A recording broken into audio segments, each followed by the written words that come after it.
தமிழ்நாட்டில் 8 IPS அதிகாரிகள் உட்பட 10 காவல்துறை அதிகாரிகளை பணியிட மாற்றம் செய்து தமிழக அரசு உத்தரவிட்டுள்ளது.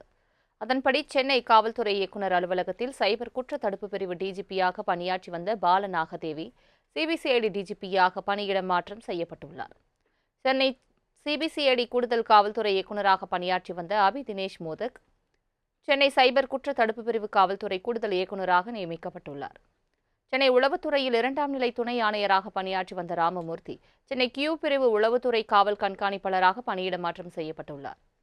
சென்னை கியூ பிரிவு குற்ற தடுப்பு பிரிவு காவல் கண்காணிப்பாளராக பணியாற்றி வந்த அரவிந்த் சென்னை உளவுத்துறையின் 2ஆம் நிலை காவல் கண்காணிப்பாளராக மாற்றப்பட்டுள்ளார்.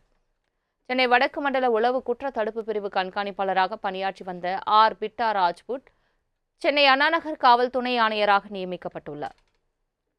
சென்னை அண்ணாநகர் காவல் துணை ஆணையராக பணியாற்றி வந்த ஈஸ்வரன் தமிழ்நாடு காவல்துறை சிறப்பு அதிரடிப்படை காவல் கண்காணிப்பாளராக பணியிட மாற்றம் செய்யப்பட்டுள்ளார். ஆவடி காவல் ஆணையரகத்தில் சிசிபி காவல் கண்காணிப்பாளராக பணியாற்றி வந்த செந்தில்குமார் நாகப்பட்டினம் கடலோர பாதுகாப்பு படையின் காவல் கண்காணிப்பாளராக நியமிக்கப்பட்டுள்ளார். சென்னை வடக்கு மண்டல ஊழல் கண்காணிப்புத்துறை காவல் கண்காணிப்பாளராக பணியாற்றி வந்த சரவணகுமார் சென்னை தீவிரவாத தடுப்பு பிரிவு சிறப்பு படை காவல் கண்காணிப்பாளராக பணியிட மாற்றம் செய்யப்பட்டுள்ளார். சென்னை தீவிரவாத தடுப்பு பிரிவு காவல் கண்காணிப்பாளராக பணியாற்றி வந்த ரமேஷ் பாபு திருநெல்வேலி மாநகர தலைமையக துணை ஆணையராக மாற்றப்பட்டுள்ளார்.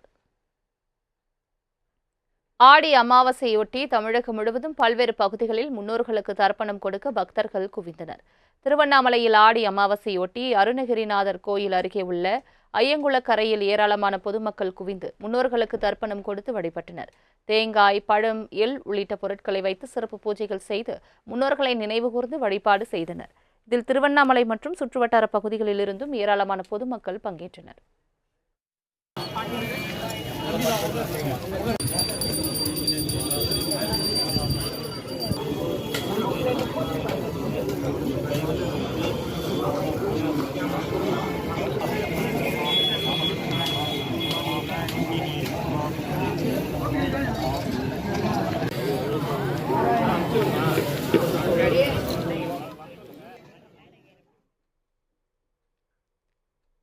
தஞ்சாவூர் மாவட்டம் திருவையாறு காவிரி படித்துறையில் ஆடி அமாவாசையொட்டி ஆயிரக்கணக்கானோர் முன்னோர்களுக்கு தர்ப்பணம் கொடுத்து வழிபட்டனர். காவிரியில் தண்ணீர் இல்லாததால் வறண்ட ஆற்றில் குழாய்கள் அமைத்து அதன் மூலம் நீராடி தர்ப்பணம் செய்தனர். தமிழகத்தின் பல்வேறு பகுதிகளில் இருந்து பக்தர்கள் குவிந்ததால் போக்குவரத்து நெரிசல் ஏற்பட்ட நிலையில் பாதுகாப்பு பணியில் போலீசார் ஈடுபட்டனர்.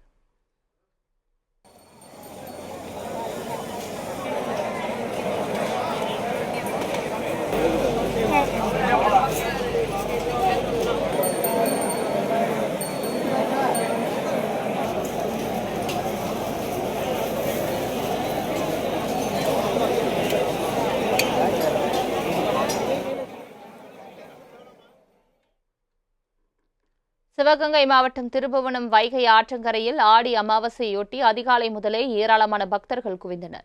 முன்னோர்களுக்கு திதி தர்ப்பணம் கொடுத்து வழிபட்ட பக்தர்கள் தொடர்ந்து புஷ்பவனேஸ்வரர் கோவிலில் சாமி தரிசனம் செய்து சென்றனர். ஆடி அமாவாசை சிறப்பு வாய்ந்த நாள் என்பதால் பல்வேறு பகுதிகளில் இருந்தும் பக்தர்கள் வருகை தந்தனர்.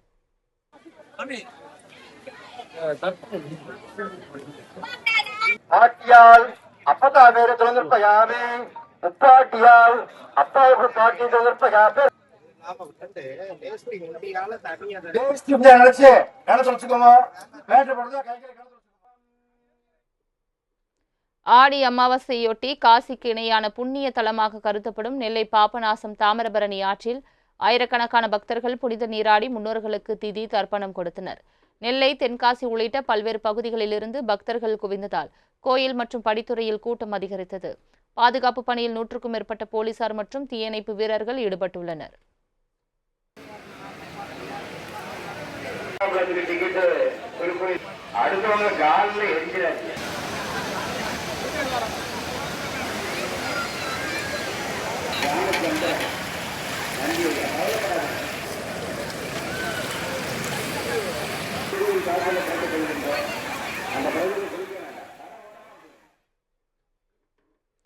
ஆடி அமாவாசையொட்டி தருமபுரி மாவட்டம் ஒகேனக்கல் காவிரி ஆற்றில் முன்னோர்களுக்கு தர்ப்பணம் கொடுக்க ஏராளமான பொதுமக்கள் குவிந்தனர். வாழை இலை, பச்சரிசி, தேங்காய், பழங்கள் உள்ளிட்டவற்றை வைத்து பூஜை செய்து முன்னோர்களை நினைத்து வழிபட்டனர்.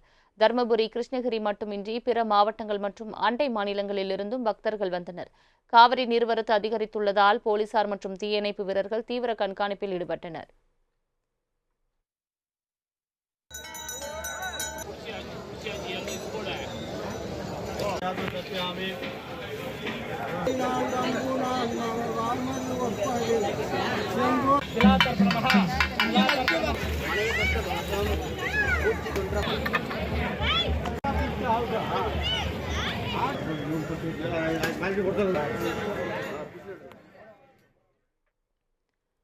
ஆடி அமாவாசையொட்டி திருச்செந்தூர் சுப்பிரமணிய சுவாமி கோயில் கடற்கரையில் ஏராளமான பக்தர்கள் முன்னோர்களுக்கு தர்ப்பணம் கொடுத்து வழிபட்டனர். எள், தண்ணீர் மற்றும் பிண்டம் வைத்து தர்ப்பணம் செய்து அவற்றை கடலில் கரைத்து புனித நீராடினர். பின்னர் நீண்ட வரிசையில் காத்திருந்து சுவாமி தரிசனம் செய்தனர். கோயில் அதிகாலை 5 மணிக்கு நடை திறக்கப்பட்டு சிறப்பு பூஜைகள் நடைபெற்றன.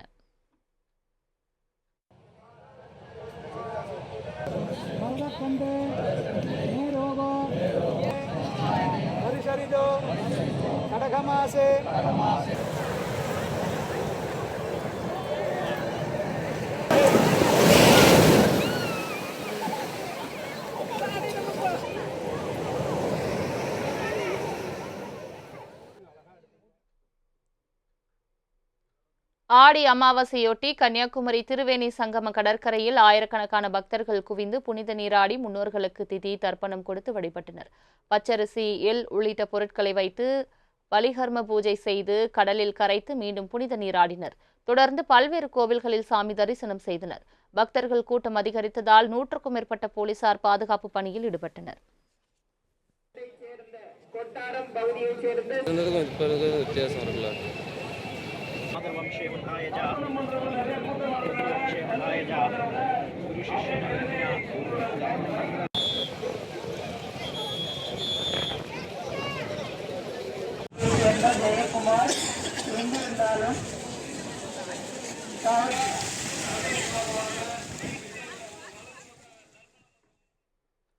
ஆடி அமாவாசையொட்டி மேட்டூர் காவிரி ஆற்றங்கரையில் முன்னோர்களை நினைவு கூர்ந்து சிறப்பு வழிபாடு நடைபெற்றது. அதிகாலை முதலே சுற்றுவட்டார பகுதிகளில் இருந்து திரண்ட பொதுமக்கள் புரோகிதர்கள் மூலம் வேத மந்திரங்கள் முழங்க திதி தர்ப்பணம் கொடுத்தனர். பச்சரிசி, எள், வாழைப்பழம் உள்ளிட்டவற்றை வைத்து வழிபாடு செய்த அவர்கள் பின்னர் தர்ப்பண பொருட்களை காவிரியில் கரைத்து புனித நீராடினர்.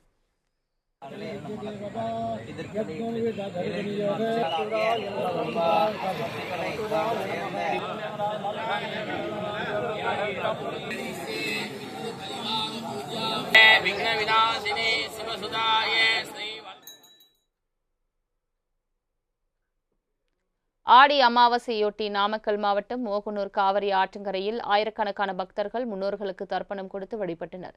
அதிகாலையில் அக்னி தீர்த்தத்தில் பிண்டம், எள் உள்ளிட்டவற்றை வைத்து முன்னோர்களை நினைத்து சிறப்பு பூஜைகள் செய்தனர்.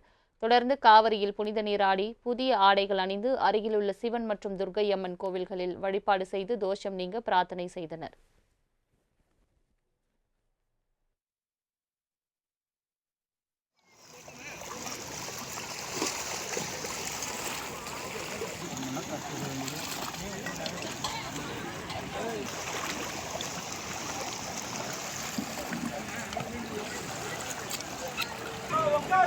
ஆடி அமாவாசையொட்டி தி அம்மா இல்லாத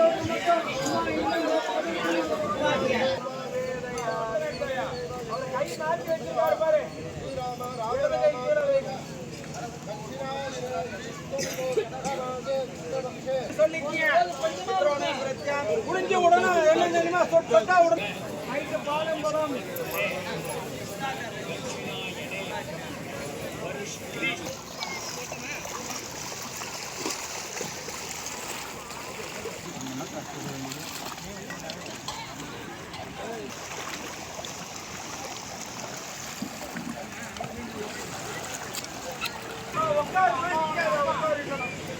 அம்மா இல்லாத